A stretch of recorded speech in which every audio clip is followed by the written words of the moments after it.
Village food with Rupsana. আমি সেই রূপসানা আবারও হাজির হলাম প্রত্যেক দিনের মতন দারুণ স্বাদের ঘুগনি রেসিপি নিয়ে।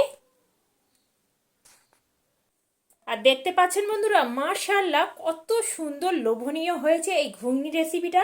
দেখে লোভ লাগছে না? এইভাবে হলেও বন্ধুরা আমার মতন করে একবার এই ঘুগনি রেসিপিটা বানিয়ে দেখতে পারেন।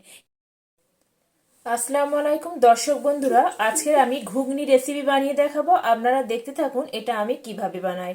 আপনারা তো অনেক রকম ঘুগনি খেয়েছেন, আজকে আমি একদম ঘরোয়া পদ্ধতিতে আর একদম বাড়িতে থাকা অল্প উপকরণ দিয়ে বানিয়ে দেখাবো। ঘুগনি রেসিপি তৈরি করার জন্য আমি এখানে 250 গ্রাম মটর নিয়েছি, আর মটরটা আমি সকালে ভিজিয়ে রেখেছিলাম, আর মটরগুলো আমার এখানে সুন্দরভাবে ফুলেও গেছে।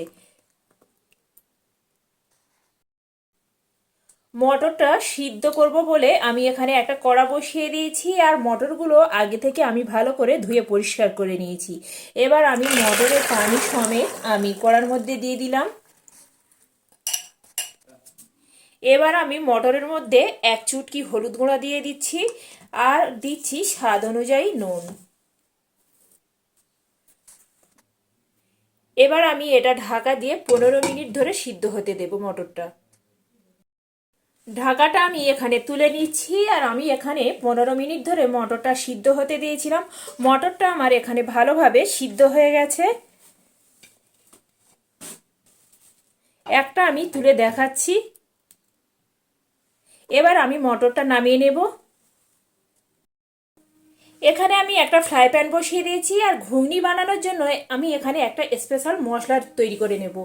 এখানে নিয়েছি 1 চামচ ধনে, হাফ চা চামচ নিয়েছি গোলমরিচ, 1 চামচ নিয়েছি কাঁচা জিরে, আর নিয়েছি 4টে লবঙ্গ, 4টে এলাচ, আর 2 টুকরো দারচিনি, 3টে শুকনো লঙ্কা।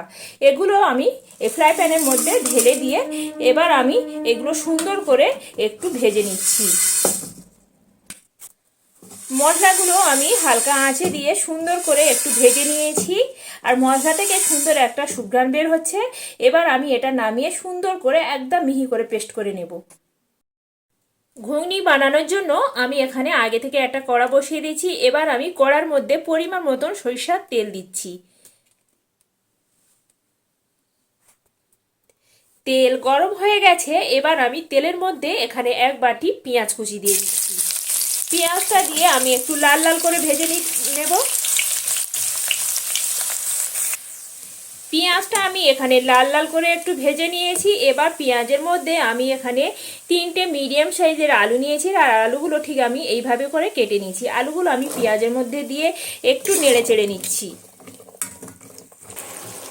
আলুটা আমি পেঁয়াজের সঙ্গে একটু আলুটা ভেজে নিয়েছি। এবার আমি এর সঙ্গে স্বাদ অনুযায়ী নুন দিচ্ছি। দিয়ে দিচ্ছি এখানে একটা লঙ্কাকে আমি ভালো করে কুচিয়ে রেখেছিলাম, লঙ্কা কুচিটা আমি এর মধ্যে দিয়ে দিচ্ছি। দিয়ে আলুটা এবার সুন্দর করে একটু ভালো করে একদম ভেজে নিতে হবে। আলুটা আমি একটু সময় নিয়ে ভেজে নিয়েছি, আর আলু রঙটা চেঞ্জও হয়ে গেছে। এবার আমি এর মধ্যে দিয়ে দেব এখানে 3টে ছোট সাইজের আমি এখানে টমেটো কুচে, আমার এখানে 1 বাটি হয়েছে। টমেটোটা আমি আলুর মধ্যে দিয়ে দিলাম। একে একে সমস্ত উপকরণগুলো আমি দিয়ে দেবো। এখানে দিয়ে দেব 1 চামচ আদা রসুন বাটা, 1 চামচ হলুদের গুঁড়া দিয়ে আমি এইভাবে আলুর সঙ্গে সমস্ত মশলা দিয়ে কষিয়ে নিচ্ছি। সমস্ত মশলা দিয়ে আমি আলুটা সুন্দরভাবে কষিয়ে নিয়েছি, আর আলুটা আমার এখানে একদম সেদ্ধ হয়ে গেছে। এবার আমি এর সঙ্গে যোগ করে দেব 1 চামচ ধনের গুঁড়ো, আর দিয়ে দেব হাফ চা চামচ জিরা আর মরিচের গুঁড়া দিয়ে আবারও আমি আলুর সঙ্গে এইভাবে কষিয়ে নিচ্ছি 2 মিনিট সময় নিয়ে। 2 মিনিট ধরে আমি কষিয়ে নিয়েছি। আগে থেকে যে মটরটা সিদ্ধ করে রেখেছিলাম, মটরটা আমি এবার আলুর মধ্যে দিয়ে দিলাম। দিয়ে আমি একটু নেড়ে চেড়ে নিচ্ছি, আর দেখতে পাচ্ছেন বন্ধুরা কালারটাও কত সুন্দর দেখাচ্ছে। এখানে আমি পানি সমেত মটরটা যে সিদ্ধ করেছিলাম তাতে মটর আর পানিটা সমেত ছিল। এখানে আমি আরও হাফ বাটি পানি এখানে অ্যাড করছি। একটু নেড়ে চেড়ে নিয়ে আবারও ঢাকা দিয়ে আবারও এটা 10 মিনিটের মতন কুক করতে দিচ্ছি।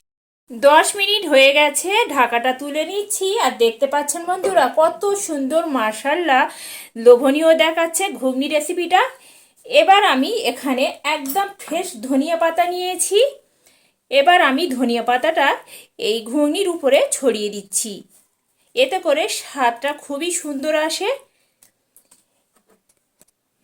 এবার আমি এর সঙ্গে যোগ করে দেব আগে থেকে যে মশলাগুলো ভেজে আমি পেস্ট করে রেখেছিলাম, সে পেস্ট করা মশলাটা এবার আমি ঘুগনির মধ্যে দিয়ে দেব।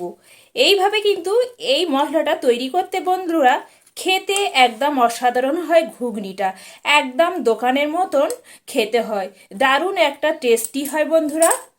তৈরি হয়ে গেল দারুণ স্বাদের লোভনীয় ঘুগনি রেসিপি।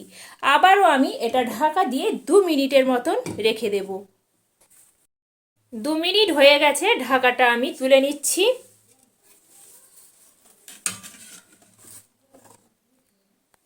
আর দেখতে পাচ্ছেন বন্ধুরা মাশাআল্লাহ কত সুন্দর লোভনীয় হয়েছে এই ঘুগনি রেসিপিটা, দেখে লোভ লাগছে না? এইভাবে হলেও বন্ধুরা আমার মতন করে একবার এই ঘুগনি রেসিপিটা বানিয়ে দেখতে পারেন, খেতে বন্ধুরা অসাধারণ হয়। বন্ধুরা আমার এই ঘুগনি রেসিপিটি যদি ভালো লেগে থাকে বন্ধুরা একটা লাইক কমেন্ট শেয়ার করতে ভুলবেন না। আমার নতুন নতুন ভিডিও পেতে গেলে চ্যানেলটি সাবস্ক্রাইব করবেন বন্ধুরা, প্লিজ বন্ধুরা প্লিজ।